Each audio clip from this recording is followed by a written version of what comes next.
Good morning, Heaven Bound family, and all who are listening. This is Pastor Larry on this Sunday, October the 11th, and I hope that you are getting ready for Sunday school this morning, ready for worship, that you're going to go out to God's house today. The Bible said it was Jesus' custom every Sabbath day to enter into his Father's house. Peter says that even hereunto were we called. In other words, this is the reason why we were saved, is that we might follow in his steps.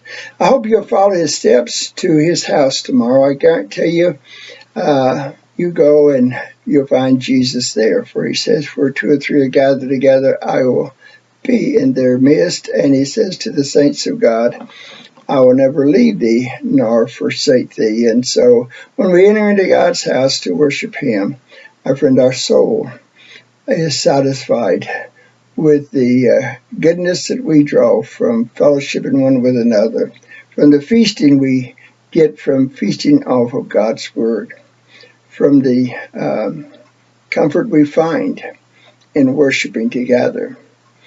Speaking about satisfaction, I was reading from Psalms, and in Psalm 63, verse 5, it says, "My soul shall be satisfied as with marrow and fatness, and my mouth shall praise thee with joyful lips."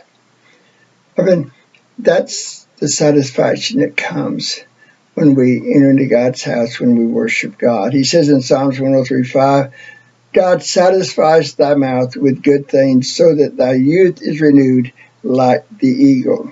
In 107:9 he says, "For he satisfieth the longing soul, and he filleth the hungry soul with goodness." Isaiah picks up on the fact that God satisfies in Isaiah 58:11. He says, and the Lord shall guide thee continually, and satisfy thy soul in drought, and make fat thy bones, and thou shalt be like a watered garden, and like a spring of water, whose waters fail not. The ultimate satisfaction comes when we're going to stand before God in his presence, when we will bow before him to cast our crown before him. Paul said in 2 Timothy chapter 4, verse 6, 7, and 8, he said, "The time of my departure is at hand. I've fought a good fight. I've kept the faith. I've finished the course. And now there's laid up for me a crown of righteousness, which the righteous judge shall give me in that day. But not to me only, but to all those who love his appearing." My friend, if you love God's appearing, if you're living in anticipation of Christ's coming again, I think you'll find satisfaction therein. I know of nothing that satisfies or comforts or assures the heart as does just meditating upon the fact that Christ might come any moment. Christ might come today, and if not today, maybe tomorrow. The only thing better than meditating upon the fact that Christ is coming soon. And when he comes, he's going to call us unto himself, and then we will stand before the judgment seat of Christ, not to be judged whether or not we'll be saved. That will already be established.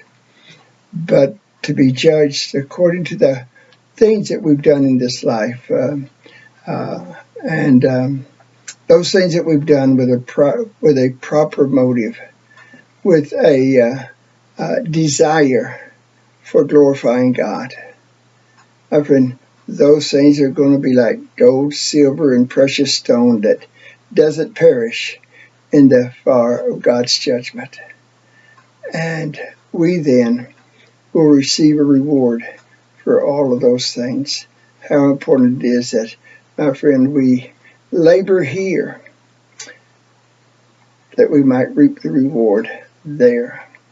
We're saved by grace through faith, simply by acknowledging that we've sinned, inviting Christ to come into our heart, meaning it with all of our lives, and then dying to ourselves, surrendering to him, allowing Him to reign in our lives.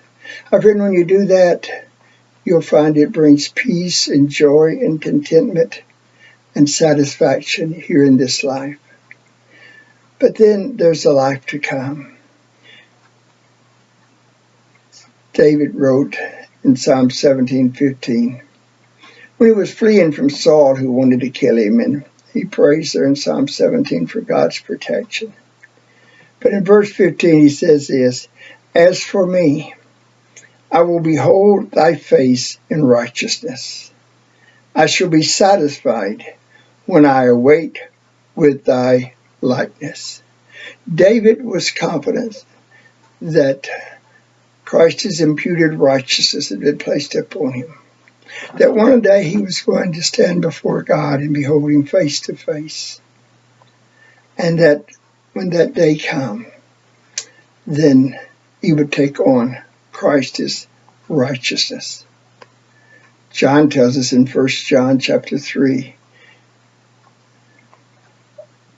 what manner of love the Father has bestowed upon us that we should be called the sons of God. And now we are the sons of God, and it does not yet appear what we shall be like. But this one thing we know, that when he shall appear, we shall be like him, for we shall see him as he is. He that has this hope purifieth himself, even as he is pure. My friend, I hope that you find satisfaction in thinking about the fact that tomorrow you may stand before God and hear him say, well done, good and faithful servant. Enter into the joys of the Lord. My, what satisfaction that will bring. Hey, this is Pastor Larry with a moment in the Word. Go forth, worship the Lord today. Find joy and peace and satisfaction in entering into his house, worshiping him in spirit and truth, giving him praise as you sing the hymns of Zion. It will bless you. It will bless God. And God, in turn, will bless you a second time. Have a blessed Lord's Day.